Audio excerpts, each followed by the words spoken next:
I'm Oliver.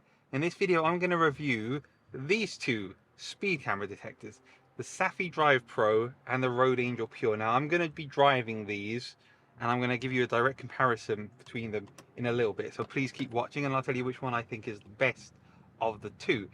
Now there are two alternatives which I've chosen for this video. Let's first of all talk about the Saphe Drive Pro. Now this is a very small unit, as you can see, a couple of fingers in width and height and depth as well. This essentially is just a display. It has to be connected to your phone at all times. The Saphe Drive Pro is very limited in that regards, which means that if for any reason your phone didn't have Wi-Fi, GPS, cell signal, it would stop working. You wouldn't know where you are, what your speed was, or anything else like that. The positive of it is it actually does get GPS locked very quickly on your phone, because your phone has got the best GPS that you can get. Now, one thing which Saphe does have, which is very cool, is they have an app, and that works with Android Auto and Apple CarPlay. So you can actually display that information on your infotainment screen in your car. That's very cool. Kind of defeats the purpose of using this though, because why do you need this if you've got it on your car display? At that point you might as well use Waze. Now it does give you a lot of options with this, giving you separate alerts and the app as well, and you can also get your phone to beep at you when you're near a speed camera. It gives you a lot of options. It's not free. It costs $2.99 approximately per month, although the first year is free. If you buy one of these, they're about £60 from Amazon. And there's also a smaller version called the Mini Pro, which is a tiny bit smaller but has the same functionality. Now this is a very affordable and economical way of using and having speed camera detection going on, and knowing when there's hazards where you're driving, or knowing when there's a bus lane camera. But how does it compare to the Road Angel Pure? Let's talk about the Road Angel Pure now. So there are two versions, the Pure and the Pure 1. The Pure, which is this one, has a built-in battery, so it's able to be charged and stay plugged in and working even if the battery on your car isn't on. So that's one advantage of this. The Pure 1 doesn't have a built-in battery. It has to be plugged in at all times. Both models have laser detectors. Now, laser detectors for me are a bit of a waste of time, because by the time a laser shines at your car, you've already been caught. It's not like it can detect it before the police shine it at you. Now, one thing which the Road Angel Pure does have over it, despite its much more expensive price, it's around £400 for the Pure and about £250 for the Pure 1. And do check the prices, they do change. It is a totally self-contained built-in unit. So it doesn't need your phone. It will connect to your GPS, and it will automatically download from the internet a database of where all the cameras are, and then it will alert you, and you can adjust those alerts from your phone. It's self-contained and very good. Now that means it is more expensive. Not only is the unit more expensive, but also the subscription. But we're looking at about £100 a year for the basic live data. And if you want other alerts like speed camera alerts on the motorway where it's variable, that costs more. And then if you go for 3 years, then you get an extended warranty as well. I do not think that the Road Angel is worth £400 or £200, whichever model you go for. It's not worth that. The hardware in it is not that advanced, and just to have a SIM card doesn't cost that much. And not only that, Road Angel can't keep up with demand. The chances are, even if you want to buy one, you'll be able to get one. They did have a touch version which was available for a while, which was around £300 pre-COVID, and afterwards it's now £800, and now it's also vanished from their website. So as a company, I'm not sure that Road Angel are able to keep up with demand or necessarily have the best deals to make these units, because if they wanted to sell a lot of them, they should make them a lot cheaper and make a lot more of them. They obviously can't keep up with demand based on what I've seen. So which is better, the Saphe Drive Pro or Mini, or the Road Angel Pure and Pure 1? Well, you can hear already they're both beeping at me, because up ahead, I'm not going that way, but up ahead there is a red light speed camera, but we're not going that way. We're now turning onto a road before we enter the M25 motorway, and as you can see right now, the Saphe is using the GPS from my phone, so it is able to lock on a lot quicker than the Road Angel Pure, but it does rely on the phone. So if the phone for any reason loses its internet connection or crashes, this also fails.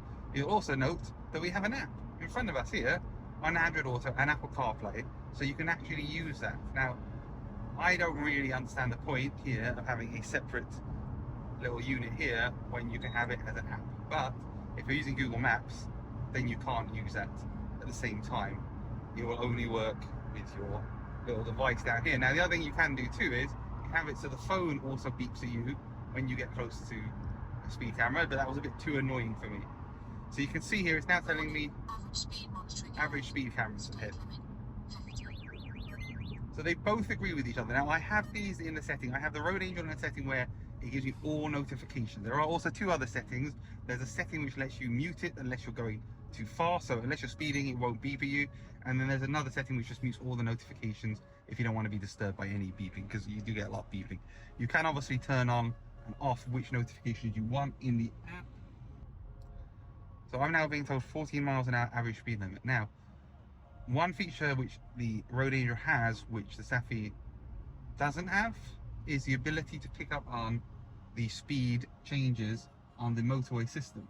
So what that means is if, for example, we have an average speed limit, or we have roadworks, or there's a traffic jam, it will automatically display that. Now hopefully we'll see that as we drive here in a second, but Road Angel is not actually showing that either.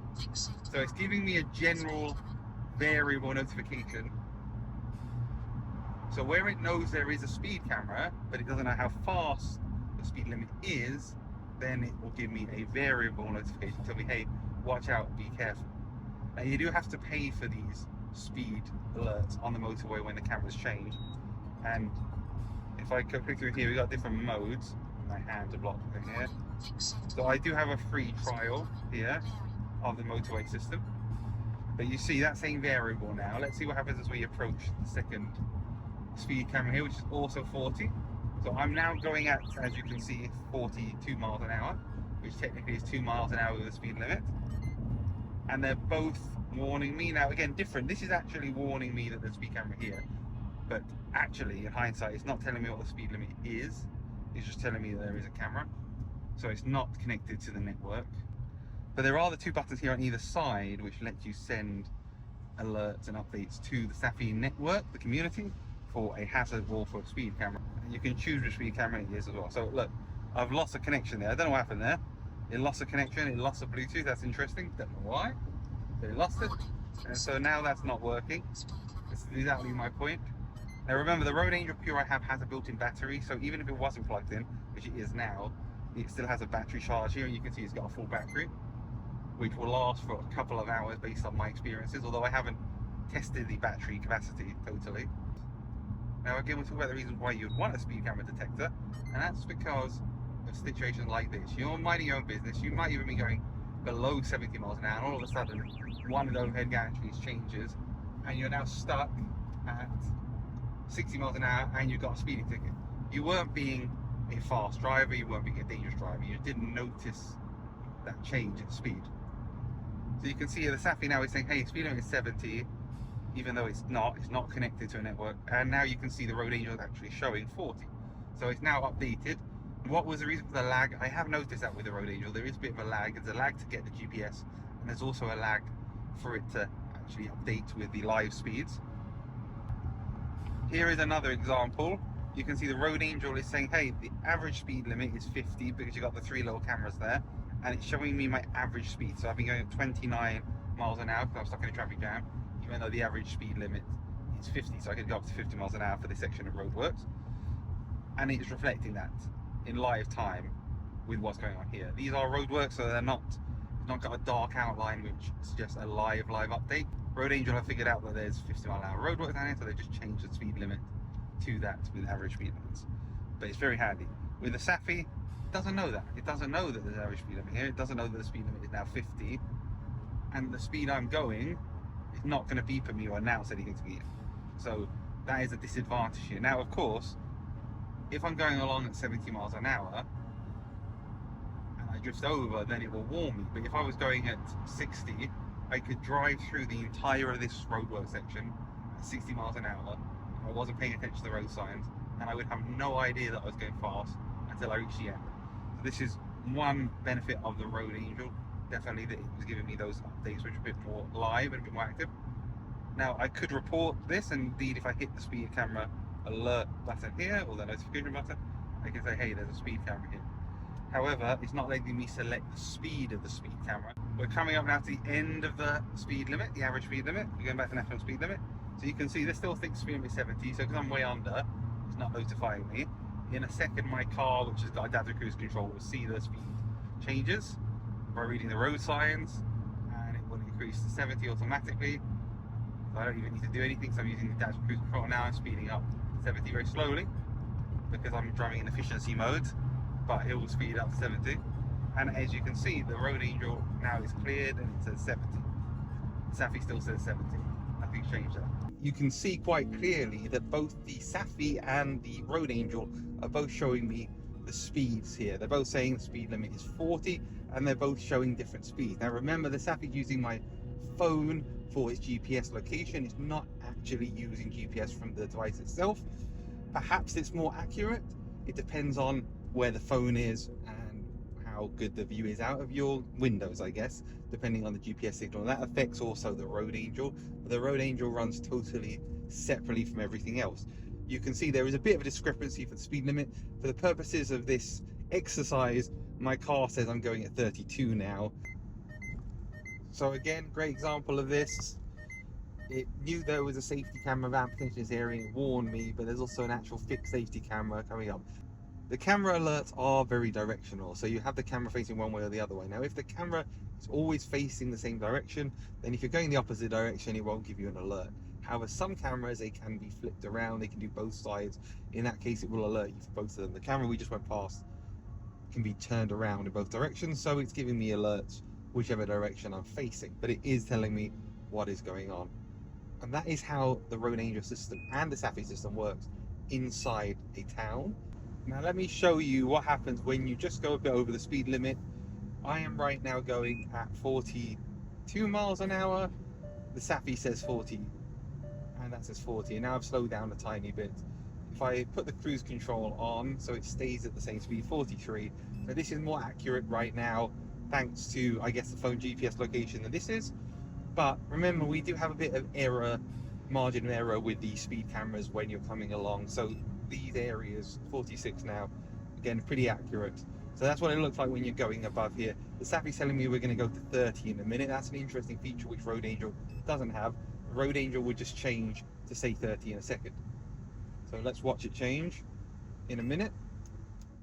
So what's my conclusion? Well, as you can see, Saphe and Road Angel work very similarly. They have very similar strengths and they have very similar weaknesses as well. The Sapphe's big letdown is that it doesn't have its own dedicated GPS connection, which means that if you lose your phone connection, it's not useful. The Road Angel, if you have the subscription which connects to the live traffic data, is unbelievably good, and it always keeps you up to date with what's going on. Once it's got a lock, it's very, very good, and both are directional and won't give you alerts for cameras facing the other direction. Do you need either of them? Well, that depends on you. Are you somebody that's worried about maybe overlooking the speed limit slightly by accident because you drive a lot, or maybe you just get nervous on the road and you want the extra sense of protection?